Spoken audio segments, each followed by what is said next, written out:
சளி இருமலுக்கு கொள்ளு கஞ்சி சாப்பிட்டா நல்லது.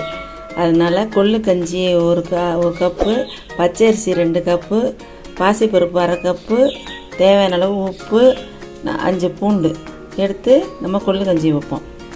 கொள்ளு கஞ்சி வைக்கிறதுக்கு ஃபஸ்ட்டு என்ன பண்ணணும், இரும்பு கடாயை அடுப்பில் வச்சு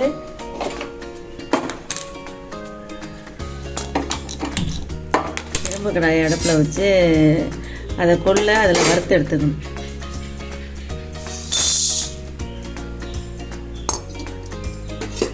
கொள்ளு பொரியிற அளவு வறுக்கணும்.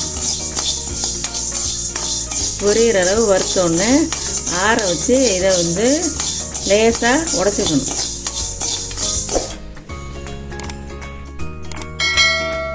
ஆறின பிறகு கொள்ளை இந்த மாதிரி 2 உடச்சிக்கணும். மிக்சியில் போட்டு உடச்சி இதை கழுவி குக்கரில் சேர்க்கணும். தேவையான அளவு தண்ணி ஊற்றணும். இல்லை 1 டம்ளர் வச்சோம்னா ஒரு 3 சொம்பு ஊற்றினோம்னா நல்லா குழஞ்சி வந்துடும். அது வெந்த பிறகு நம்ம ஆறிய பிறகு சாப்பிடலாம்.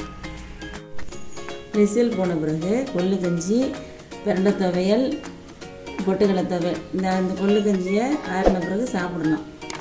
சுவையான கொள்ளு கஞ்சி இருமல் சளிக்கு நல்லது.